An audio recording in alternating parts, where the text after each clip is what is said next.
Good morning friend, स्वागत है हमारे इस YouTube channel Satish Chauhan study point में।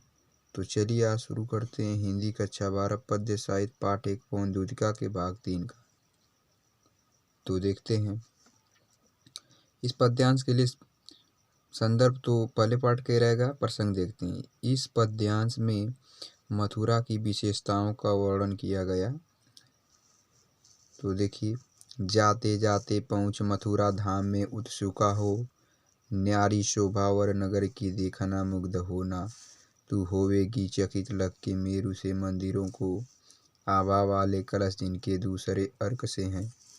देखे पूजा समय मथुरा मंदिरों जाना, नाना वाद्य मृदु सुर की मुग्धता को बढ़ाना, हिमालय के रुचिर तरु के शब्दकारी फलों को धीरे धीरे मधुर रस से मुग्ध हो जाना।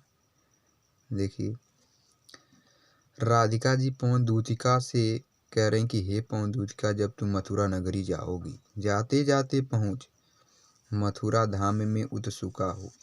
कि हे पवन दूतिका, जब तुम मथुरा नगरी में धाम मतलब उनके धामों को, मथुरा नगर में पहुंचकर उनके धामों को देखोगी तो उत्सुका मीन्स उत्साहित हो जाओगी। हे पवन दूतिका, जब तुम मथुरा नगरी जाओगी तो उनके धामों को देखकर बहुत ही उत्साहित हो जाओगी।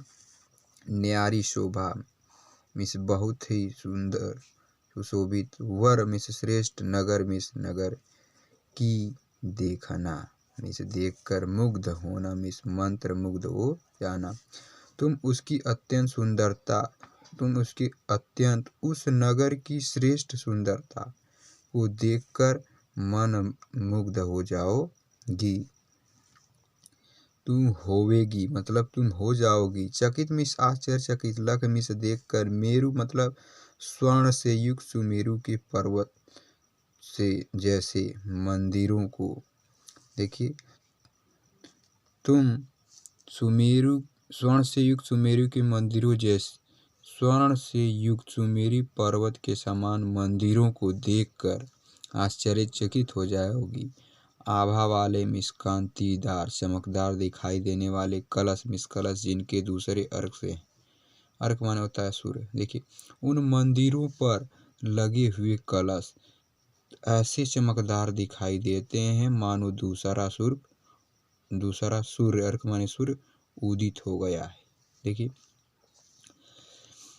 देखे पूजा समय मथुरा मंदिरों जाना। पवन दूतिका कह रही, पवन दूतिका से राधिका जी कह रहे हैं कि हे पवन दूतिका, देखे पूजा समय मथुरा मंदिरों मध्य जाना।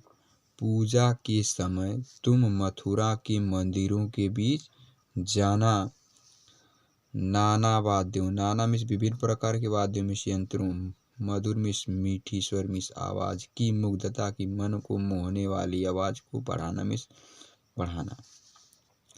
तुम पूजा के समय मथुरा के मंदिरों के बीच जाना और उनकी मीठी, वहाँ पर बजने वाले विभिन्न प्रकार के यंत्रों की मीठी आवाज को अत्यंत मन मुग्धकारी बना देना। कीवा मिस अथवा, लेके मिस लेकर, रुचिर मिस श्रेष्ठ, तरु माने पेड़ के शब्दकारी फलों को, या किसी श्रेष्ठ पेड़ के सूखे फलों को ले लेना। धीरे धीरे मिस धीरे धीरे, मधुर मीठी ध्वनि से मुग्ध हो जाना। और तुम किसी श्रेष्ठ पेड़ के फलों, सूखे हुए फलों को लेकर उसे धीरे धीरे बजाना, जिससे उनकी ध्वनि बहुत ही मुग्धकारी हो जाएगी, जिससे उनकी आवाज़ बहुत ही मंत्र मुग्ध करेगी। ठीक है, तो इसका अगला देख लेते हैं। साचा ढला सकल वकुव दिव्य सौंदर्यशाली, सतपुष्पों से सूरभूष की प्राण पोषिका है। इसके लिए प्रसंग किया जाएगा। इस पद्यांश में श्री कृष्ण की विशेषताओं का वर्णन किया गया है। तो राधिका जी पवन दूतिका से कहती हैं कि हे पवन दूतिका, जब तुम मथुरा नगरी जाओगी, मेरे प्रीतम को देखोगी तो उन्हें कैसे पहचानोगी, मैं उनकी विशेषताओं को तुमसे बता रही हूँ। सांच ढला मिस सांचे के अनुसार ढाला गया, सकल में संपूर्ण वपु माने शरीर, दिव्य सौंदर्यशाली, अत्यंत सुंदरता से युक्त, अत्यंत सुंदरता से युक्त संपूर्ण शरीर। भगवान देखिए, भगवान श्री कृष्ण का अत्यंत सुंदर शरीर, संपूर्ण शरीर इस प्रकार चमकदार दिखाई देता है, कांति वाला दिखाई देता है, मानो सांची में ढला हुआ है। सत्य पुष्पों में अच्छे पुष्पों सी, सुरभि में सुगंध उसकी प्राण पोषिका है। देखिए, उसकी प्राण पोषिका अच्छे फूलों की सुगंध जैसी है, या उसके प्राण पोषण करने वाली अच्छे फूलों की सुगंध जैसी है। दोनों कंधे, इस दोनों कंधे वृषभ मिस बैल वर माने श्रेष्ठ से हैं, बड़े ही सजीले मतलब सुंदर। उनके दोनों कंधे श्रेष्ठ बैल की तरह ही बहुत ही सुंदर दिखाई देते हैं या सुशोभित होते हैं। लंबी भौहें कलभकर सी शक्ति की पेटिकाएं।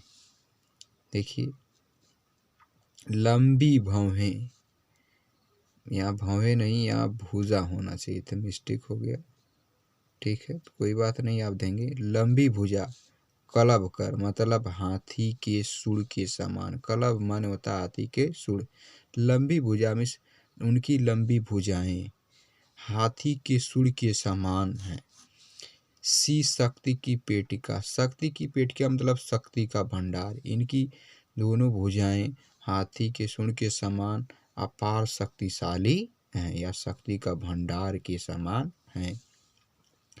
राजाओं सा सिर पर लसा दिव्य आपीड़ होगा। देखिए, पवन दूतिका करें, पवन दूतिका से राधिका जी करें कि राजाओं सानी, राजाओं के जैसा सिर पर, जिस प्रकार राजा के सिर पर लसा में स्थापित दिव्य में सुंदर आपीड़ में मुकुट हो। राजाओं के जैसे भगवान श्री कृष्ण के सिर पर मुकुट स्थापित होगा, उनकी सुंदरता का प्रतीक उन्हें के सिर को सुशोभित करता होगा। शोभा होगी, इस सुंदरता दिखाई देगी या सुशोभित करती होगी। उभय माने दोनों, श्रुति माने कानों में, स्वर्ण में सोने के कुंडलों में कुंडलों। देखिए, उनके दोनों कानों में सोने के कुंडलों की शोभा सुशोभित करती होगी। नाना मिस विभिन्न प्रकार के रत्ना कलित रत्नों से युक्त, भुज में मतलब बाहों में, मंजू मिस सुंदर, केयर मिस बाजू बंद होंगे। विभिन्न प्रकार के रत्नों से युक्त उनकी भुजाओं में श्रेष्ठ बाजूबंद होंगे। मोतीमाला लसित उनका कंबुसा कंठ होगा।